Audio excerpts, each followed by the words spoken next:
ਅੱਜ ਦਾ ਜਿੱਦਾਂ ਸਾਰਿਆਂ ਨੂੰ ਸੱਦਾ ਗਿਆ ਵਾ, ਮੈਸੇਜ ਗਿਆ ਵਾ, ਅੱਜ ਦਾ ਜਿਹੜਾ ਵਿਸ਼ੇ ਬੜਾ ਸੈਂਸਿਟਿਵ ਵਿਸ਼ੇ ਹੈ। ਅਸੀਂ ਪਿਛਲੇ 37 ਸਾਲ ਤੋਂ ਇਸ ਚੀਜ਼ ਨੂੰ ਦੇਖ ਰਹੇ ਹਾਂ। 80 ਤੋਂ ਇਹ ਚੀਜ਼ਾਂ ਚੱਲ ਰਹੀਆਂ ਸੀ। 84 ਦੇ ਵਿੱਚ ਕੀ ਸਾਕਾ ਹੋਇਆ ਉਹ ਸਾਡੇ ਸਾਹਮਣੇ ਹੀ ਹੈ।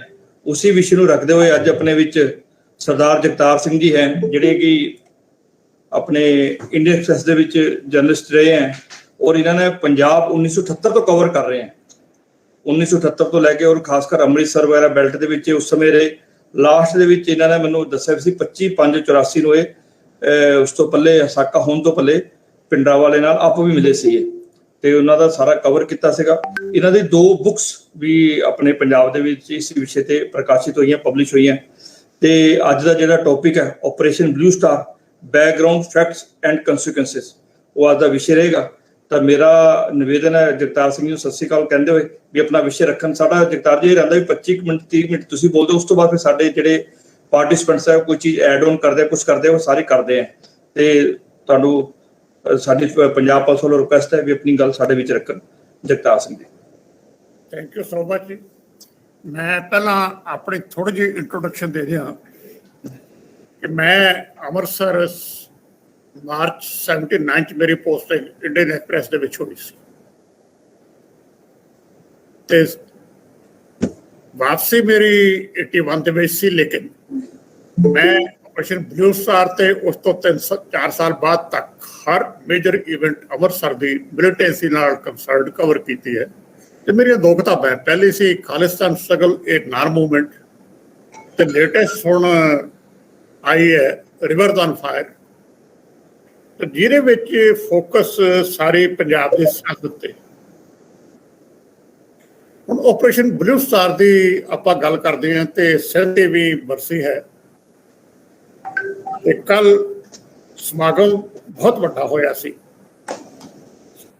ਲੇਕਿਨ ਮੈਂ ਇਸ ਹੱਕ ਦੇ ਵਿੱਚ ਨਹੀਂ ਕਿ ਹਿੰਦੁਸਤਾਨ ਦੇ ਫਰਦਰ ਹਿੱਸੇ ਹੋਣ। ਮੈਂ ਨਾਲ ਹੀ ਕਲੀਅਰ ਕਰ ਦਿਆਂ, ਮੈਂ ਇਸ ਗੱਲ ਦੇ ਖੁਦ ਖਿਲਾਫ ਹੈ ਕਿ ਕਿਸੇ ਧਰਮ ਵਿਸ਼ੇਸ਼ ਦੇ ਨਾਂ ਤੇ ਕੋਈ ਨਵਾਂ ਮੁਲਕ ਕ੍ਰੀਏਟ ਹੋਵੇ ਇਸ ਖਿੱਤੇ ਦੇ ਵਿੱਚ। ਤੇ ਮੇਰੀ ਪਰਸਨਲ ਇਹ ਸਬਮਿਸ਼ਨ ਹੈ ਕਿ ਇਹ ਹਿੰਦੁਸਤਾਨ ਇਸ ਤਰ੍ਹਾਂ ਹੀ ਤਰੱਕੀ ਕਰਨਾ ਚਾਹੀਦਾ ਹੈ। ਲੇਕਿਨ ਇਹਦੇ ਆਸੇ-ਪਾਸੇ ਜਿਹੜੀ ਡੈਡਲੀ ਸਿਆਸਤ ਰੂਲਿੰਗ ਪਾਰਟੀਜ਼ ਦੀ ਹੈ ਉਹ ਖਤਮ ਹੋਣੀ ਚਾਹੀਦੀ ਹੈ। ਮੈਂ ਹੁਣ ਅੱਗੇ ਆ ਜਾਂਦਾ ਕਿ ਇਹ ਵਾਪਰਦਾ ਸਾਰਾ ਕੁਝ ਕਿਵੇਂ ਹੈ, ਬਲੂ ਸਟਾਰ ਕਿਵੇਂ ਬਣਦਾ ਹੈ। 1849 ਤੇ ਜਦੋਂ ਕਬਜ਼ਾ ਹੁੰਦਾ ਹੈ ਅੰਗਰੇਜ਼ਾਂ ਦਾ, ਜਿਹੜੀ ਪੰਜਾਬ ਦੀ ਹੱਦ ਹੈ ਦਰਾ ਖੈਬਰ ਤੋਂ ਸਤਲੁਜ ਤੱਕ ਸੀ ਤੇ ਚਸ਼ੂ ਦੀ ਟ੍ਰੀਟੀ ਚੀਨ ਦੀ ਸਰਕਾਰੀ ਖਾਲਸਾ ਨਾਲ ਹੋਈ ਸੀ। ਮੈਂ ਜਦੋਂ ਇਹ ਇਤਿਹਾਸ ਦੁਹਰਾਉਣਾ ਉਹਦਾ ਕੋਈ ਕਾਰਨ ਹੈ। 1847 ਦੇ ਵਿੱਚ 57 ਜਿਹਨੂੰ ਅਸੀਂ ਹਿੰਦੁਸਤਾਨ ਦੀ ਪਹਿਲੀ ਲੜਾਈ ਮੰਨਦੇ, ਜਦ ਕਿ ਮੈਂ ਨਹੀਂ ਮੰਨਦਾ। ਮੇਰੇ ਵਾਸਤੇ ਭਾਈ ਮਹਾਰਾਜ ਸਿੰਘ ਪਹਿਲੇ ਦੇਸ਼ ਭਗਤ ਹੈਗੇ ਜਿਨ੍ਹਾਂ ਨੇ 1849 ਦੇ ਵਿੱਚ ਅੰਗਰੇਜ਼ਾਂ ਦੇ ਖਿਲਾਫ ਮੋਰਚਾ ਖੋਲ੍ਹਿਆ ਸੀ ਤੇ ਉਹਨਾਂ ਨੂੰ ਜਲਾਵਤਨ ਕੀਤਾ ਗਿਆ ਸੀ। ਸੋ 1857 ਤੋਂ ਬਾਅਦ ਅੰਗਰੇਜ਼ਾਂ ਨੇ ਇੱਕ ਕੰਮ ਕੀਤਾ ਕਿ ਯੂਪੀ ਦਾ ਪੋਰਸ਼ਨ ਜਿੱਥੋਂ ਬਗਾਵਤ ਚੱਲੀ ਸੀ, ਬੇਰਠ ਦਾ ਏਰੀਆ ਜਿਹੜਾ ਹੁਣ ਤੁਹਾਡਾ ਮਹਿੰਦਰਗੜ੍ਹ, ਨਾਰਨੌਲ, ਇਹ ਏਰੀਆ ਇਹ ਪੰਜਾਬ ਨਾਲ ਤੇ ਔਰ ਦਿੱਲੀ ਵੀ, ਦਿੱਲੀ ਔਰ ਇਹ ਰੀਜਨ ਸਾਰਾ 1858 ਦੇ ਵਿੱਚ ਪੰਜਾਬ ਨਾਲ ਲੱਗ ਗਿਆ ਸੀ। ਦਿੱਲੀ ਪੰਜਾਬ ਦਾ ਇੱਕ ਜ਼ਿਲ੍ਹਾ ਬਣ ਗਿਆ ਸੀ। ਹੁਣ ਚਾਹੀਦਾ ਤਾਂ ਇਹ ਸੀ ਕਿ ਜਦੋਂ ਦਿੱਲੀ ਪੰਜਾਬ ਤੋਂ ਨਿਕਲਦਾ ਹੈ ਵਾਪਸ, ਜਦੋਂ ਦਿੱਲੀ ਅੰਗਰੇਜ਼ ਰਾਜ ਦੀ ਰਾਜਧਾਨੀ ਬਣਦਾ ਹੈ ਤੇ ਇਹ ਬਾਕੀ ਏਰੀਆ ਵੀ ਜਿਹੜਾ ਪੰਜਾਬ ਨਾਲ ਉਹਦੀ ਕਲਚਰਲ ਕੰਟੀਗਿਊਟੀ ਨਹੀਂ ਹੈ, ਕੋਈ ਲੈਂਗੁਏਜ ਦੀ ਕੰਟੀਗਿਊਟੀ ਨਹੀਂ ਹੈ, ਉਹ ਨਾਲ ਲੱਗ ਗਿਆ। ਜੇ ਆਪਾਂ ਪ੍ਰੀ 1947 ਇਤਿਹਾਸ ਦੇਖੀਏ, ਇਹ ਗੱਲ ਉੱਠਦੇ ਰਹੀ ਉਦੋਂ ਵੀ ਅੰਗਰੇਜ਼ਾਂ ਨਾਲ ਕਿ ਇਹ ਏਰੀਆ ਅਲੱਗ ਕੀਤਾ ਜਾਵੇ। ਹੁਣ 1947 ਤੋਂ ਬਾਅਦ ਹਿੰਦੁਸਤਾਨ ਦੇ ਵਿੱਚ ਇੱਕ ਪਾਲਿਸੀ ਬਣਦੀ ਹੈ ਜਿਹੜੀ ਹੈ ਕਿ ਲਿੰਗੁਇਸਟਿਕ ਸਟੇਟਸ ਬਣਾਉਣੀ ਹੈ। ਪੰਜਾਬ ਡਿਨਾਈ ਹੁੰਦਾ, ਉਹਦਾ ਰੀਜਨ ਇਹ ਏਰੀਆ ਹੀ ਸੀ। ਸੋ ਉਹ ਟੈਨਸ਼ਨ ਬਿਲਡ ਹੁੰਦੀ ਹੈ, ਅਲਟੀਮੇਟਲੀ ਆ ਕੇ ਚੱਲਦੀ ਰਹਿੰਦੀ ਹੈ। 1966 ਵਿੱਚ ਪੰਜਾਬ ਫਿਰ ਡਿਵਾਈਡ ਹੋ ਜਾਂਦਾ ਹੈ। ਲੇਕਿਨ ਮੈਂ ਉਹ ਗੱਲਾਂ ਦੁਹਰਾਉਣਾ ਨਹੀਂ ਚਾਹੁੰਦਾ ਜਿਹਨੂੰ ਸਿੱਖ ਰਿਵੈਸਨ ਕਹਿੰਦਾ। ਮੈਂ ਸਿੱਧਾ ਆਊਂਗਾ ਕਿ 1982-78 ਦੇ ਵਿੱਚ ਇੱਕ ਘਟਨਾ ਵਾਪਰਦੀ ਹੈ ਜਿਹਨੂੰ ਸਿੱਖ ਨਿਰਕਾਰੀ ਕਾਂਡ ਕਿਹਾ ਜਾਂਦਾ ਹੈ, ਜਿਹਦੇ ਵਿੱਚ 18 ਲੋਕ ਮਰੇ, ਜਿਹਦੇ ਚੋਂ 13 ਸਿੱਖ ਸੀ। ਸਰਕਾਰ, ਅਕਾਲੀ ਦਲ ਜਨਤਾ ਪਾਰਟੀ ਦੀ ਅਲਾਇੰਸ ਸੀ।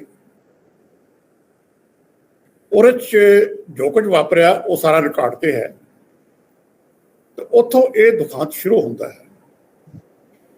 ਜਦੋਂ ਮੈਂ ਹੁਣ ਇੱਥੇ ਸਟ੍ਰੈਸ ਕਰੂੰਗਾ ਕਿ ਪੰਜਾਬ ਦੀ ਟੈਨਸ਼ਨ ਕਿਉਂ ਬਿਲਡ ਹੁੰਦੀ ਹੈ। ਮੈਂ ਲੈਂਗੁਏਜ ਦਾ ਇਸ਼ੂ ਬਿਲਕੁਲ ਛੱਡ ਦਿੰਦਾ, ਮੈਂ ਟੱਚ ਨਹੀਂ ਕਰਦਾ। ਮੈਂ ਉਹੋ ਜਿਹੇ ਇਤਿਹਾਸ ਦੇ ਵਿੱਚ ਜਾਣਾ ਨਹੀਂ ਚਾਹੁੰਦਾ। ਮੈਂ ਸਿਰਫ ਜਿਹੜੇ ਇਮੀਡੀਏਟ ਰੀਜ਼ਨ ਹੈ ਪੰਜਾਬ ਦੀ ਵਾਇਲੈਂਸ ਤੇ ਮੈਂ ਫੋਕਸ ਉਹਦੇ ਤੇ ਕਰੂੰਗਾ। 78 10 ਜੂਨ 1978 ਅਕਾਲ ਤਖਤ ਤੋਂ ਇੱਕ ਹੁਕਮਨਾਮਾ ਇਸ਼ੂ ਹੁੰਦਾ ਹੈ ਅਗੇਂਸਟ ਮਰਕਾਰੀ। ਸਿੱਖਾਂ ਨੂੰ ਕਿਹਾ ਵੀ ਤੁਸੀਂ ਇਹਨਾਂ ਦਾ ਬਾਈਕਾਟ ਕਰਨਾ,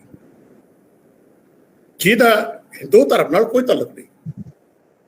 ਲੇਕਿਨ ਹਿੰਦੂ ਆਰਗੇਨਾਈਜੇਸ਼ਨਸ ਨੇ ਕੰਸਿਸਟੈਂਟਲੀ ਉਹਨੂੰ ਅਪੋਜ਼ ਕੀਤਾ। ਨੰਬਰ 2, ਉਸ ਤੋਂ ਬਾਅਦ ਇੱਕ ਬਿਲਡਅਪ ਹੋਣੀ ਸ਼ੁਰੂ ਹੁੰਦੀ ਹੈ ਪੰਜਾਬ ਦੇ ਵਿੱਚ। ਤੇ ਉਸ ਕੇਸ ਦੇ ਵਿੱਚ ਪੰਜਾਬ ਜਾਂ ਸਿੱਖਾਂ ਨੂੰ ਇਨਸਾਫ ਨਹੀਂ ਮਿਲਿਆ। ਲੀਗਲ ਪ੍ਰੋਸੈਸ 4 ਜਨਵਰੀ 1980 ਸਰਕਾਰੀ ਚੀਫ ਤੇ ਬਾਕੀ ਉਹਨਾਂ ਦੇ ਅਕਿਊਜ਼ ਸਾਥੀ ਸਾਰੇ ਇਕਵਿਟ ਹੋ ਜਾਂਦੇ ਹਨ। ਪੰਜਾਬ ਸਰਕਾਰ ਉਸ ਕੇਸ ਨੂੰ ਹਾਈ ਕੋਰਟ ਵਿੱਚ ਚੈਲੰਜ ਨਹੀਂ ਕਰਦੀ। This is denial of justice. ਜਿਹੜਾ ਨੈਚੁਰਲ ਪ੍ਰੋਸੈਸ ਹੈ ਜਸਟਿਸ ਦਾ, ਉਹਨੂੰ ਸਕਟਲ ਕੀਤਾ ਗਿਆ। ਉਸ ਤੋਂ ਬਾਅਦ ਫਿਰ ਪੰਥਕ ਡਾਇਨਾਮਿਕਸ ਆਪਰੇਟ ਕਰਦੀ ਹੈ। ਇਹ ਪਹਿਲੀ ਵਾਰ ਆਪਰੇਟ ਨਹੀਂ ਕੀਤੀ। ਇਤਿਹਾਸ ਇਹਦਾ ਗਵਾਹ ਹੈ। ਮੈਂ ਉਹਦੇ ਵੀ ਜਾਣਾ ਨਹੀਂ ਚਾਹੁੰਦਾ।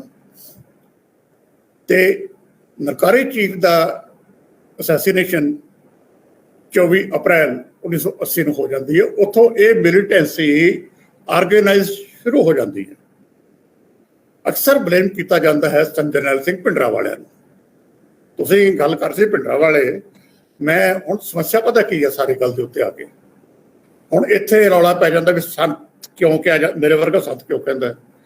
ਛੱਡਣੋਂ ਗੱਲ ਇਹ ਹੈ ਕਿ ਉਹਨਾਂ ਦਾ ਮੈਮੋਰੀਅਲ ਦਰਬਾਰ ਸਾਹਿਬ ਕੰਪਲੈਕਸ ਦੇ ਵਿੱਚ ਹੈ। ਤੇ ਦਰਬਾਰ ਸਾਹਿਬ ਕੰਪਲੈਕਸ ਦੇ ਵਿੱਚ ਕਿਸੇ ਸਿੱਖ ਦਾ ਮੈਮੋਰੀਅਲ ਹੋਣਾ ਇਸ ਤੋਂ ਵੱਡੀ ਆਦਰ ਦੁਨੀਆ ਦੇ ਵਿੱਚ ਇੱਕ ਸਿੱਖ ਵਾਸਤੇ ਹੋਰ ਕੋਈ ਨਹੀਂ। ਉਸ ਤੋਂ ਪਹਿਲਾਂ 2 ਮੈਮੋਰੀਅਲ ਹੈ ਸਿਰਫ, ਬਾਬਾ ਦੀਪ ਸਿੰਘ ਤੇ ਬਾਬਾ ਗੁਰਬਖਸ਼ ਸਿੰਘ। ਤੀਸਰਾ ਮੈਮੋਰੀਅਲ ਸੰਤ ਜਰਨੈਲ ਸਿੰਘ ਭਿੰਡਰਾਂਵਾਲੇ ਤੇ ਉਹਨਾਂ ਦੇ ਸਾਥੀਆਂ ਦਾ। ਇਸ ਕਰਕੇ ਮੈਂ ਉਹਨਾਂ ਨੂੰ ਸੰਤ ਕਹਿ ਕੇ ਐਡਰੈਸ ਕਰਦਾ। ਮੈਂ ਸਾਰੀ ਗੱਲ ਤਾਂ ਕਲੀਅਰ ਕੀਤੀ ਹੈ। 1980 ਦੇ ਵਿੱਚ ਸੰਤ ਜਰਨੈਲ ਸਿੰਘ ਦਾ ਨਰਕਾਰੀ ਚੀਫ ਦੇ ਮਰਡਰ 'ਚ ਕੋਈ ਰੋਲ ਨਹੀਂ ਹੈ। ਭਾਈ ਰਣਜੀਤ ਸਿੰਘ ਬੈਠੇ ਆ, ਤੁਸੀਂ ਕਦੇ ਵੀ ਉਹਨਾਂ ਨਾਲ ਗੱਲ ਕਰ ਸਕਦੇ ਹੋ ਜਿਨ੍ਹਾਂ ਨੇ ਇਹ ਆਪਰੇਸ਼ਨ ਕੈਰੀ ਆਊਟ ਕੀਤਾ ਸੀ। ਉਦੋਂ 2 ਗਰੁੱਪ ਬਣਦੇ ਆ। ਹੁਣ ਅਕਸਰ ਕਿਹਾ ਜਾਂਦਾ ਵੀ ਸੰਤ ਜਰਨੈਲ ਸਿੰਘ ਤੇ ਦੰਦੂਪਾਲ ਕਲੈਸ਼ ਦੇ ਵਿੱਚ ਆਏ ਨਰਕਾਰੀ ਵਾਲਾ। ਨੋ, 1973 ਦੇ ਵਿੱਚ SGPC ਦਾ ਰੈਜ਼ੋਲੂਸ਼ਨ ਹੈ ਅਗੇਂਸਟ ਨਰਕਾਰੀਜ਼, ਜਿੱਥੋਂ ਸਾਰੀ ਗੱਲ ਸ਼ੁਰੂ ਹੁੰਦੀ ਹੈ। W ਟਕਸਾਲ ਤੇ ਅਖੰਡ ਕੀਰਤਨੀ ਜਥਾ ਉਹਦੇ ਤੇ ਅਮਲ ਕਰਦਾ ਹੈ ਤੇ ਅਲਟੀਮੇਟਲੀ ਇੱਕ ਵਾਇਲੈਂਸ ਦਾ ਰੂਪ ਲੈ ਲੈਂਦੀ ਹੈ। ਜੇ ਅਕਾਲੀ ਉਸ ਤੋਂ ਬਾਅਦ ਵਾਇਲੈਂਸ ਤੋਂ ਬਾਅਦ ਸਿੰਸੀਅਰ ਹੁੰਦੇ ਜਾਂ ਸਰਕਾਰਾਂ ਸਿੰਸੀਅਰ ਹੁੰਦੀਆਂ ਤੇ ਮੇਰੇ ਖਿਆਲ ਦੇ ਵਿੱਚ ਇਹ ਫਿਨਾਮਨਾ ਰੋਕਿਆ ਜਾ ਸਕਦਾ ਸੀ। ਮੈਂ ਹੁਣ ਇੱਥੇ ਇੰਟਰਵੀਨ ਕਰਕੇ ਨਾਲ ਥੋੜਾ ਜਿਹਾ ਡਾਇਵਰਟ ਕਰੂੰਗਾ ਵੀ ਕੀ ਸੰਤ ਜਰਨੈਲ ਸਿੰਘ ਕਾਂਗਰਸ ਦੀ ਕ੍ਰੀਏਸ਼ਨ ਸੀ, ਜਿਹਦੇ ਬਾਰੇ ਸੰਘ ਪਰਿਵਾਰ ਦਾ ਵੀ ਇਹੀ ਵਿਊ ਹੈ, BJP ਦਾ ਵੀ ਇਹੀ ਹੈ, ਕਮਿਊਨਿਸਟਾਂ ਦਾ ਵੀ ਇਹੀ ਹੈ। ਤੇ ਅਕਾਲੀ ਦਲ ਦੇ ਇੱਕ ਸੈਕਸ਼ਨ ਨੇ 83 ਦੇ ਵਿੱਚ ਇਹੀ ਇਲਜ਼ਾਮ ਲਾਇਆ ਸੀ ਕਿ ਸੰਤ ਜਰਨੈਲ ਸਿੰਘ ਕਾਂਗਰਸ ਦੀ ਗੇਮ ਖੇਡ ਰਹੀ ਹੈ ਤੇ ਉਹਨਾਂ ਦੀ ਕ੍ਰੀਏਸ਼ਨ ਹੈ। ਇਹ ਛਪਿਆ ਵੀ ਹੈ ਕਈ ਵਾਰ ਕਿ ਸੰਜੇ ਗਾਂਧੀ ਨੇ ਇੰਟਰਵਿਊ ਕੀਤਾ ਸੀ ਤੇ ਉਹਨਾਂ ਵਿੱਚੋਂ ਜਿਹੜਾ ਸੱਜਣ ਚੁਣਿਆ ਗਿਆ ਸੀ ਉਹ ਸੰਤ ਭਿੰਡਰਾਂਵਾਲੇ ਸੀ। ਮੈਨੂੰ ਕਦੇ ਇੱਕ ਗੱਲ ਦੀ ਸਮਝ ਨਹੀਂ ਆਉਂਦੀ। Morarji Desai as prime minister take over ਕਰਦੇ ਹੈ 24 ਮਾਰਚ 1977। ਸੰਤ ਜਰਨੈਲ ਸਿੰਘ ਦਮਦਮੀ ਟਕਸਾਲ ਦੇ ਚੀਫ ਟੇਕ ਓਵਰ ਕਰਦੇ ਆ 25 ਅਗਸਤ 1977। Mrs Gandhi was out of power. She was struggling for her own survival. Sanjay Gandhi ਨੇ AICC ਤੋਂ ਰਿਜ਼ਾਈਨ ਕਰ ਦਿੱਤਾ ਸੀ। ਮਿਸੇਜ ਗਾਂਧੀ ਤੇ ਕੇਸ ਚੱਲ ਰਹੇ ਸੀ ਕਿ ਉਸ ਸਿਚੁਏਸ਼ਨ ਦੇ ਵਿੱਚ ਮਿਸੇਜ ਗਾਂਧੀ ਨੇ ਸੋਚਿਆ ਕਿ ਪੰਜਾਬ ਵਿੱਚ ਅਕਾਲੀਆਂ ਨੂੰ ਅਪੋਜ਼ ਕਰਨ ਵਾਸਤੇ ਇੱਕ ਸੱਤ ਲੱਭਿਆ ਜਾਵੇ। ਬੜੀ ਅਜੀਬ ਜੀ ਗੱਲ ਹੈ ਜਦੋਂ ਕਿਹਾ ਜਾਂਦਾ ਹੈ ਕਿ ਸੰਤ ਜਰਨੈਲ ਸਿੰਘ ਕਾਂਗਰਸ ਦੀ ਕ੍ਰੀਏਸ਼ਨ ਸੀ। ਉਹ ਤਾਂ 77 ਦੇ ਦਮਦਮੀ ਸਾਲ ਦਾ ਚੀਫ ਬਣ ਕੇ ਬਣੇ। ਉਸ ਸਿਚੁਏਸ਼ਨ ਦੇ ਵਿੱਚ ਉਹਨਾਂ ਦੇ ਪ੍ਰੋਡਿਊਸਰ ਸੰਤ ਕਰਤਾਰ ਸਿੰਘ ਦਾ ਐਕਸੀਡੈਂਟ ਹੋ ਗਿਆ ਸੀ, ਰੋਡ ਐਕਸੀਡੈਂਟ ਦੇ ਵਿੱਚ ਉਹਨਾਂ ਦੀ ਡੈਥ ਹੋ ਗਈ ਤੇ ਸੰਤ ਜਰਨੈਲ ਸਿੰਘ ਨੂੰ ਉਹਨਾਂ ਨੇ ਟੇਕ ਓਵਰ ਕਰਾਇਆ। ਉਹ ਪਾਵਰ ਸਟਰਗਲ ਟਕਸਾਲ ਦੀ ਉਹ ਰਿਕਾਰਡ ਤੇ ਆ, ਸਾਰਾ ਕੁਝ ਮੇਰੀ ਕਿਤਾਬ ਦੇ ਵਿੱਚ ਵੀ ਹੈ। ਸੋ ਡਿਫਰੈਂਟ ਇਸ਼ੂ ਹੈ। ਸੋ ਜਿਹੜੀ ਇਹ ਕ੍ਰੀਏਸ਼ਨ ਹੈ ਸੰਤ ਭੰਡਰਾਲਾ ਦੀ ਕਹਿਣਾ ਵੀ ਇਹ ਕਾਂਗਰਸ ਦੀ ਕ੍ਰੀਏਸ਼ਨ ਸੀ ਤੇ ਇਹ ਟੋਟਲੀ ਇੱਕ ਮਿਸਲੀਡਿੰਗ ਪ੍ਰਚਾਰ ਜਾਣ ਬੁੱਝ ਕੇ ਕੀਤਾ ਗਿਆ। 1980 ਤੋਂ ਬਾਅਦ ਮਿਸਰੀ ਗਾਂਧੀ ਪਾਵਰ ਦੁਬਾਰਾ ਆਉਂਦੀ ਹੈ। ਉਸ ਤੋਂ ਬਾਅਦ ਉਹਨਾਂ ਨੇ ਸੰਤ ਜਰਨੈਲ ਸਿੰਘ ਨੂੰ ਵਰਤਿਆ ਜਾਂ ਸੰਤ ਜਰਨੈਲ ਸਿੰਘ ਨੇ ਮਿਸਰੀ ਗਾਂਧੀ ਨੂੰ ਵਰਤਿਆ। ਇਹ ਇਨਵੈਸਟੀਗੇਸ਼ਨ ਦਾ ਪਾਰਟ ਹੈ। ਮੈਂ ਇੱਕ ਗੱਲ ਕਿਹਾ ਕਰਦਾ, ਮੈਂ ਅੱਜ ਵੀ ਉਸ ਗੱਲ ਤੇ ਖੜਾ। ਮੈਂ ਜਦੋਂ ਦੂਸਰੀ ਕਿਤਾਬ ਲਿਖ ਰਿਹਾ ਸੀਗਾ ਤੇ ਮੈਂ ਸੋਚਿਆ ਕਿ ਸਰਕਾਰ ਤੋਂ ਜਿੰਨੀ ਇਨਫੋਰਮੇਸ਼ਨ ਮਿਲ ਸਕਦੀ ਹੈ ਉਹ ਲਈ ਜਾਵੇ। ਜਦੋਂ ਮੈਂ ਰੋਲਿੰਗ ਕਲਾਸਿਸ ਦੀ ਗੱਲ ਕਰਦਾ, ਮੈਂ ਉਸ ਕੰਟੈਕਸਟ ਦੇ ਵਿੱਚ ਵੀ ਇਹ ਹੁਣ ਗੱਲ ਕਰੂੰਗਾ।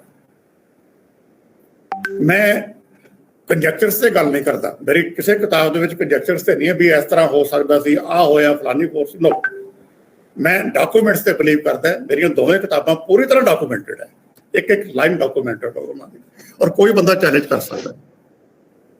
ਮੈਂ ਪੂਰੀ ਕੋਸ਼ਿਸ਼ ਕੀਤੀ ਥਰੂ RTI ਕਿ ਸਾਰਾ ਜਿਹੜਾ ਬੇਸਿਕ ਰਿਕਾਰਡ ਹੈ ਉਹ ਲਿਆ ਜਾਵੇ। ਬੇਸਿਕ ਰਿਕਾਰਡ ਦੇ ਵਿੱਚ ਕੀ ਹੈ ਕਿ ਬਲੂ ਸਟਾਰ ਦੇ ਵਿੱਚ ਕਿੰਨੀਆਂ ਕੈਜੂਅਲਟੀਜ਼ ਹੋਈਆਂ, ਕਿੰਨੇ ਸਿਵਲੀਅਨਸ ਮਾਰੇ ਗਏ। ਸਾਡੇ ਕੋਲ ਅੱਜ ਤੱਕ ਇਹ ਐਗਜ਼ੈਕਟ ਰਿਕਾਰਡ ਨਹੀਂ ਹੈ। ਸਰਕਾਰ ਕੋਈ ਹੋਵੇ ਇਹ ਸ਼ੇਅਰ ਕਰਨ ਨੂੰ ਤਿਆਰ ਕਿਉਂ ਨਹੀਂ? ਮੇਰੇ ਕੋਲ RTI ਦਾ ਸਾਰਾ ਰਿਕਾਰਡ ਪਿਆ ਇਸ ਇਸ਼ੂ ਤੇ ਆ ਕੇ, ਤੇ ਸਰਕਾਰ ਨੇ ਤਰੀਕੇ ਸਿਰ ਇਹ ਰਿਕਾਰਡ ਸ਼ੇਅਰ ਕਰਨ ਤੋਂ ਨਾ ਕਰ ਦਿੱਤੀ।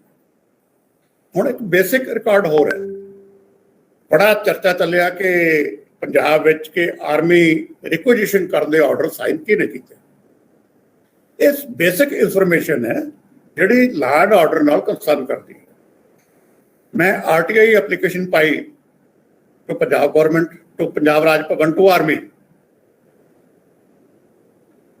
ਲੇਕਿਨ ਮੈਨੂੰ ਕਿਸੇ ਗੱਲ ਦਾ ਭਾਈ ਸਾਹਿਬ ਜਵਾਬ ਨਹੀਂ ਆਇਆ।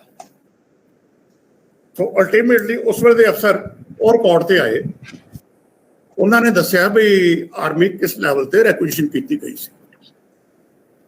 ਇੰਗਲੈਂਡ ਦੀ ਸਰਕਾਰ 2014 ਵਿੱਚ ਆਪਣਾ ਰਿਕਾਰਡ ਪੂਰਾ ਪਿਛਲਾ ਰਿਲੀਜ਼ ਕਰਦੀ ਹੈ, ਜਿੱਥੋਂ ਪਤਾ ਲੱਗਦਾ ਹੈ ਕਿ ਇਹ ਆਪਰੇਸ਼ਨ ਬਲੂ ਸਟਾਰ, ਜਿਸ ਤਰ੍ਹਾਂ ਕਿ ਜਨਰਲ ਕੁਲਦੀਪ ਸਿੰਘ ਬਰਾੜ ਨੇ ਆਪਣੀ ਕਿਤਾਬ ਵਿੱਚ ਇੰਟਰਵਿਊ ਦੇ ਵਿੱਚ ਕਿਹਾ ਕਿ ਖਾਲਿਸਤਾਨ ਡਿਕਲੇਅਰ ਹੋਣ ਲੱਗਿਆ ਸੀ ਜੀ ਤੇ ਸਾਨੂੰ ਇੱਕਦਮ ਇੰਟਰਵੀਨ ਕਰਨਾ ਪਿਆ। ਲੋ, ਬ੍ਰਿਟਿਸ਼ ਰਿਕਾਰਡ ਤੋਂ ਇਹ ਸਮਝ ਆ ਗਈ ਕਿ ਮਿਸੇਸ ਇੰਦਰਾ ਗਾਂਧੀ ਬੜੀ ਦੇਰ ਤੋਂ ਇਸ ਆਪਰੇਸ਼ਨ ਦੀ ਤਿਆਰੀ ਕਰ ਰਹੀ ਸੀ।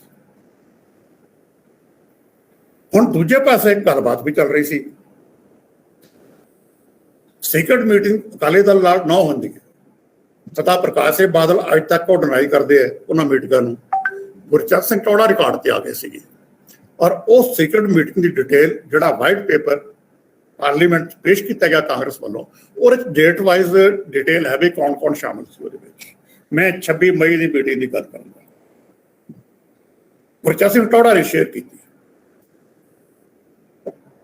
ਉਹ ਕਹਿੰਦੇ ਵੀ ਅਸੀਂ ਸਾਰੀ ਗੱਲਬਾਤ ਕਰ ਲਈ ਤੇ ਇੱਕ ਸਵਾਲ पूछा गया कि भिंडरावाले का की तरफ से कौन बात कर, उनका कौन अश्योरेंस देगा। तो टोडा साहब कहते मैं क्या भी संतां दी अश्योरेंस तो मैं देना।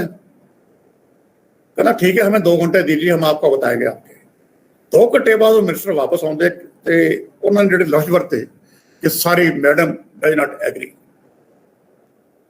हुण मिसेस गांधी की इंटेंशन की सी? ਪ੍ਰਣਾਬ ਮੁਖਰਜੀ ਨੇ ਕਿਤਾਬ ਲਿਖੀ ਹੈ ਜਿਹੜੀ ਆਪਣੀ, ਉਹਦੇ ਵਿੱਚ ਉਹ ਰੈਫਰ ਕਰਦੇ ਆ ਕਿ ਮੈਂ ਮਿਸਰੀ ਗਾਂਧੀ ਨੂੰ ਐਡਵਾਈਸ ਕੀਤਾ ਸੀ ਕਿ ਤੁਸੀਂ ਅਟੈਕ ਨਾ ਕਰੋ, ਕਿ ਇਹਦੇ ਰੈਪਰਕਸ਼ਨ ਬਹੁਤ ਸੀਰੀਅਸ ਹੋਣਗੇ। ਹੁਣ ਉਹਨਾਂ ਨੇ ਇਹ ਨਹੀਂ ਲਿਖਿਆ ਕਿ ਮਿਸਰੀ ਗਾਂਧੀ ਦੀ ਕੰਪਲਸ਼ਨ ਕੀ ਸੀ ਅਟੈਕ ਕਰਨ ਦੀ। ਮੈਂ ਸੰਤ ਜਰਨੈਲ ਸਿੰਘ ਭੰਡਰਾਲਾ ਨੂੰ 25 ਮਈ ਨੂੰ ਲਾਸਟ ਮਿਲਦਾ ਹੈ। ਸਾਡੀ 1 ਘੰਟੇ ਦੀ ਮੁਲਾਕਾਤ ਹੈ, 1-on-1 ਮੀਟਿੰਗ ਹੈ। ਮੈਥੋਂ ਬਾਅਦ ਮੈਂ ਤਾਂ ਜਰਨਲਿਸਟ ਮਿਲਦਾ, मैं ड्यूटी ਤੇ ਸੀ ਅੰਮ੍ਰਿਤਸਰ ਤੇ ਆਉਣ ਲੱਗੇ ਮੈਂ ਇਹਨਾਂ ਨੂੰ ਮਿਲ ਕੇ ਆਇਆ। ਹੀ ਵਾਜ਼ ਰੈਡੀ ਫਾਰ ਕੰਪਰੋਮਾਈਜ਼। ਸ਼ਰਤ ਇੱਕੋ ਸੀ ਕਿ ਆਨਰੇਬਲ ਡਿਗਨੀਫਾਈਡ ਸਮਝੌਤਾ ਅਕਾਲੀ ਦਲ ਨਾਲ ਹੋਵੇ ਤੇ ਮੇਰੀਆਂ ਉਹ ਆਹ ਦੋ ਸ਼ਰਤਾਂ ਹੈ, ਸ਼ਰਤਾਂ ਕੁਝ ਵੀ ਨਹੀਂ ਸੀਗੀਆਂ। ਕਹਿੰਦੇ ਮੈਂ ਵਾਪਸ ਚਲਾ ਜਾਊਂਗਾ ਆਪਣੇ ਮਹਿਤਾ ਚੌਕ। ਮੈਨੂੰ ਬਾਅਦ ਦੇ ਵਿੱਚ ਪਤਾ ਲੱਗਿਆ ਕਿ ਲਾਸਟ ਜਿਹੜੇ ਇੰਦਰਾ ਗਾਂਧੀ ਨੇ ਬੰਦੇ ਭੇਜੇ ਸੀ ਉਹ ਪਹਿਲੇ ਜੂਨ ਨੂੰ ਮੁਲਾਕਾਤ ਹੋਈ ਅਕਾਲ ਤਖਤ ਤੇ ਜਦੋਂ ਉਹ ਬਾਹਰ ਆ ਰਹੇ ਸੀ ਉਦੋਂ CRPF ਨੇ ਫਾਇਰਿੰਗ ਸ਼ੁਰੂ ਕੀਤੀ। This is matter of record. So ਇਹ ਨੈਰੇਟਿਵ ਇਸ ਤਰ੍ਹਾਂ ਬਿਲਡ ਹੁੰਦਾ। ਤਾਂ ਮੈਂ ਕਹਿੰਦਾ ਕਿ ਇਹਦੀ ਹਾਈ ਲੈਵਲ ਇਨਕੁਆਇਰੀ ਹੋਣੀ ਚਾਹੀਦੀ ਹੈ ਕਿ ਕਿਹੜੀਆਂ ਸਿਚੁਏਸ਼ਨ ਸੀ ਜਿਹਦੇ ਵਿੱਚ ਮਿਸਟਰ ਗਾਂਧੀ ਨੇ ਦਰਬਾਰ ਸਾਹਿਬ ਤੇ ਅਟੈਕ ਕੀਤਾ। ਹੁਣ ਪ੍ਰੈਜ਼ੈਂਟਲੀ ਬੀਜੇਪੀ ਇਹ ਪਾਵਰ ਦੇ ਵਿੱਚ, ਬੀਜੇਪੀ ਦੀ ਲਾਈਨ ਜਿਵੇਂ ਪਹਿਲਾਂ ਕਿਹਾ ਲਗਾਤਾਰ ਰਹੀ ਹੈ ਕਿ ਸੰਤ ਜਰਨੈਲ ਸਿੰਘ ਕਾਂਗਰਸ ਦੀ ਕ੍ਰੀਏਸ਼ਨ ਸੀ ਔਰ ਮਿਸਟਰ ਗਾਂਧੀ ਨੇ ਇਹ ਅਟੈਕ ਆਪਣੀ ਪਾਵਰ ਪੋਲਿਟਿਕਸ ਦੇ ਕਰਕੇ ਕੀਤਾ ਸੀ ਤਾਂ ਕਿ ਇਸ ਏਜੰਡੇ ਤੇ 1983 ਦੀ ਇਲੈਕਸ਼ਨ ਜਿੱਤੀ ਜਾ ਸਕੇ। ਜੇ ਮੈਂ ਮੰਨ ਲੈਂਦਾ ਸਾਰੀ ਗੱਲ ਕਿ ਬੀਜੇਪੀ ਠੀਕ ਕਰ ਰਹੀ ਹੈ। Now is the right time for BJP government to order a Supreme Court probe to prove this charge. ਜਾਂ ਇਹ ਇਲਜ਼ਾਮ ਤਰਾਸ਼ੀ ਬੰਦ ਹੋਣੀ ਚਾਹੀਦੀ ਹੈ ਕਿ ਸੰਤ ਜਰਨੈਲ ਸਿੰਘ ਕਾਂਗਰਸ ਦੀ ਕ੍ਰੀਏਸ਼ਨ ਸੀ। ਇਸ ਤੋਂ ਵਧੀਆ ਮੌਕਾ ਨਾਲੇ ਸੂਟ ਕਰਦਾ ਜੇ ਕਾਂਗਰਸ ਨੇ ਡਰਟੀ ਰੋਲ ਪੰਜਾਬ 'ਚ ਪਲੇ ਕੀਤਾ ਹੈ ਤੇ ਉਹ ਸਾਰਾ ਬਾਹਰ ਆਉਣਾ ਚਾਹੀਦਾ। ਅਡਵਾਨੀ ਜੀ ਨੇ ਆਪਣੀ ਕਿਤਾਬ 'ਚ ਲਿਖਿਆ ਹੈ ਕਿ ਅਸੀਂ ਪ੍ਰੈਸ ਕੀਤਾ ਮਿਸਟਰ ਗਾਂਧੀ ਨੂੰ। ਕਿਉਂ ਪ੍ਰੈਸ ਕੀਤਾ? ਕਿ ਪੰਜਾਬ ਹਿੰਦੂ ਸਿੱਖ ਕਲੈਸ਼ ਸੀ। ਮੈਂ ਹੁਣ ਡਾਟਾ ਪੇਸ਼ ਕਰਨਾ ਚਾਹੂੰਗਾ ਤੁਹਾਨੂੰ ਕਿ ਇਹ ਇਸ਼ੂ ਵੀ ਕਿਵੇਂ ਮਿਸਲੀਡ ਕੀਤਾ ਗਿਆ ਹੈ ਕਿ ਪੰਜਾਬ ਇੱਕ Hindu Sikh clash. Data home ministry reported in Times of India February 9, 1992 from Ministry of Home Affairs, Government of India.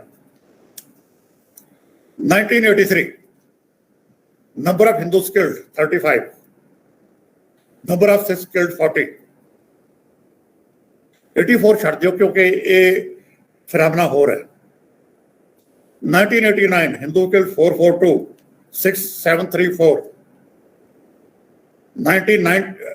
1990 Hindu killed 743, number of Sikhs killed 1694.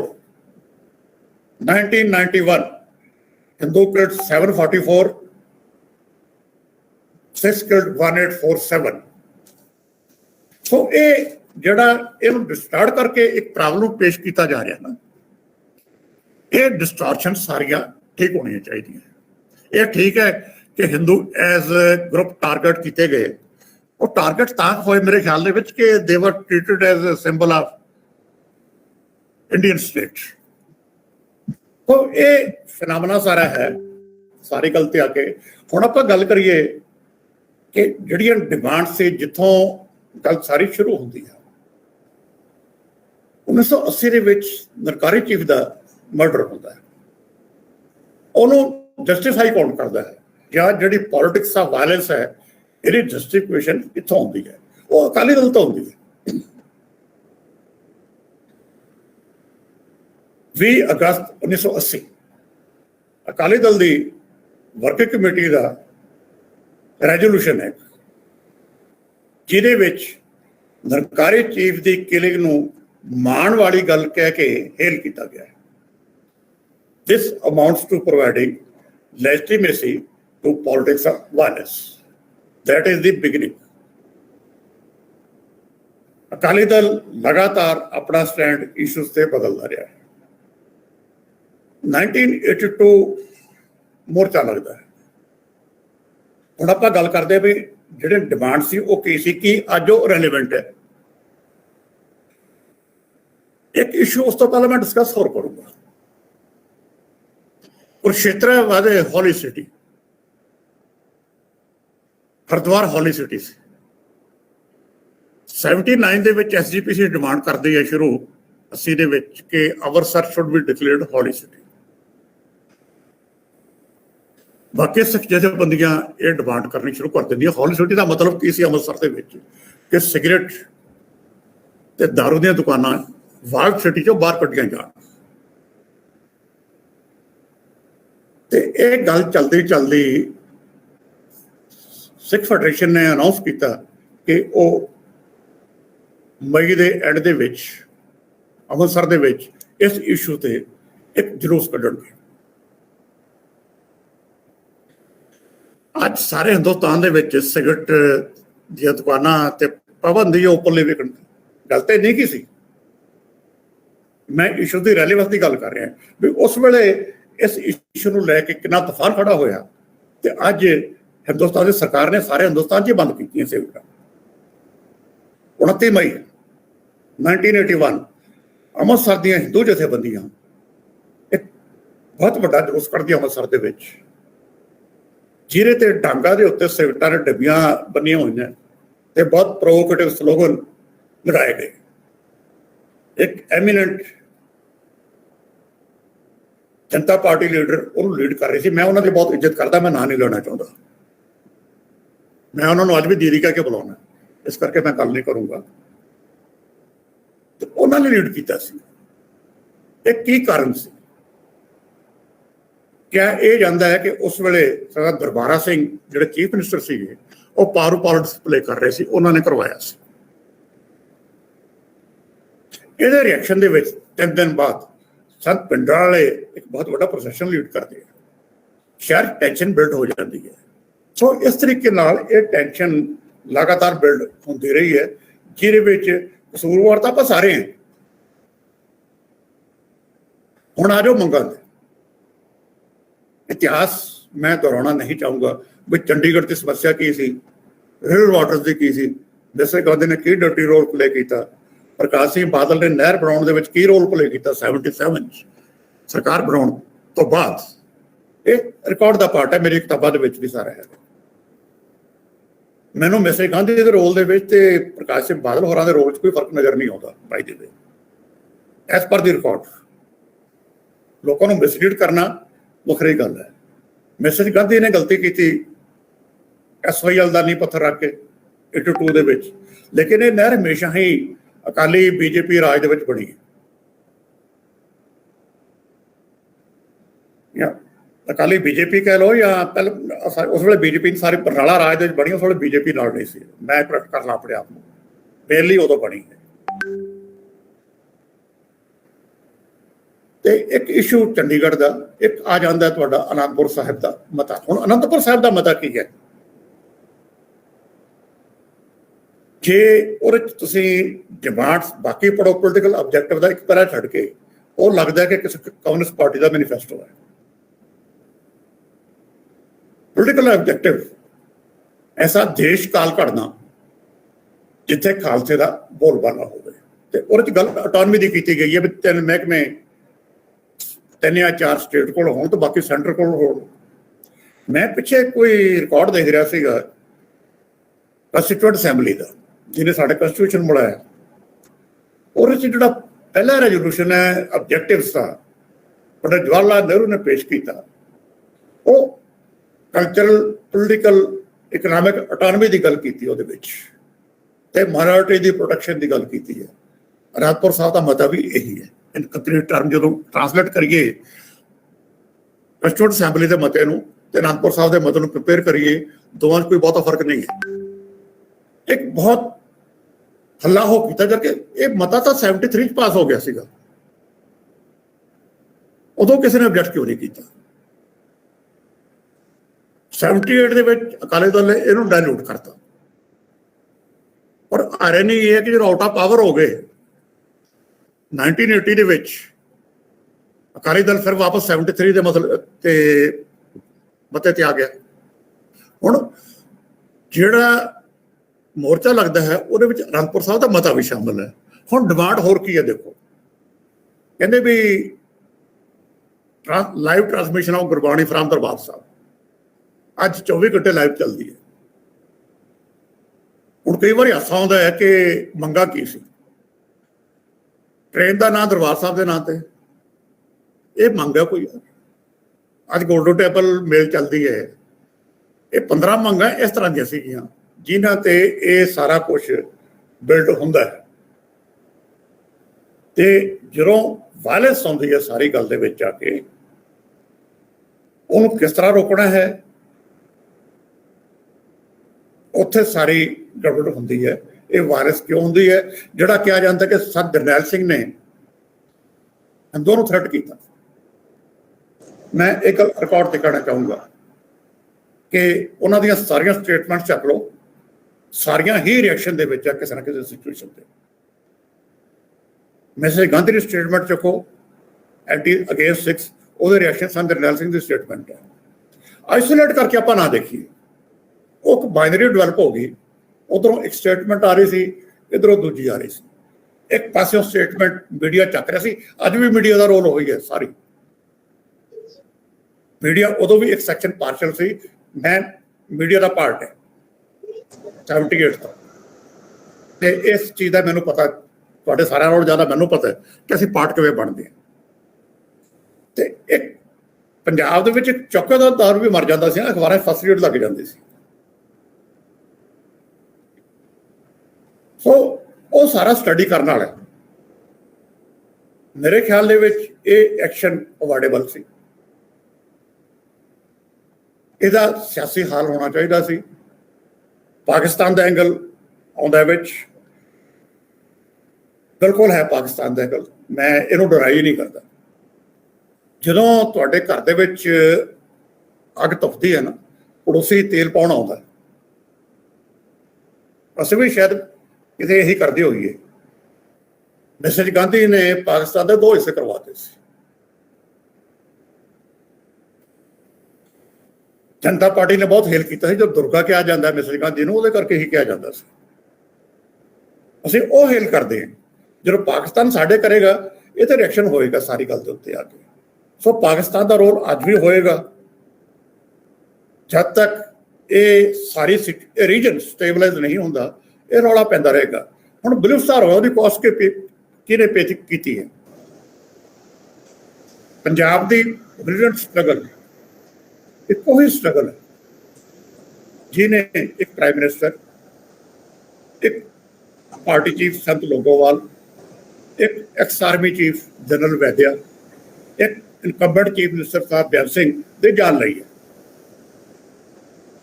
50,000 ਬੰਦਾ ਹੁਣ ਤੱਕ ਮਰ ਚੁੱਕਿਆ। ਅਸੀਂ ਅੱਜ ਵੀ ਕਹਿ ਰਹੇ ਹਾਂ, ਮੋਦੀ ਜੀ ਵੀ ਕਹਿ ਰਹੇ ਹੈ, ਕੈਪਟਨ ਅਮਰਿੰਦਰ ਸਿੰਘ ਵੀ ਕਹਿ ਰਹੇ ਹੈ ਕਿ ਪੰਜਾਬ ਦੇ ਵਿੱਚ ਮਿਲੀਟੈਂਸੀ ਦਾ ਖਤਰਾ ਲਗਾਤਾਰ ਬਣਿਆ ਹੋਇਆ ਹੈ। ਪਾਕਿਸਤਾਨ ਸ਼ਰਾਰਤ ਕਰ ਰਿਹਾ। ਜੇ ਬਲੂਚਿਸਤਾਨ ਤੋਂ ਬਾਅਦ ਵੀ ਇਹ ਸਿਚੁਏਸ਼ਨ ਹੈ ਅੱਜ, ਇਹਦੇ ਵਾਸਤੇ ਜ਼ਿੰਮੇਦਾਰ ਕੌਣ ਹੈ?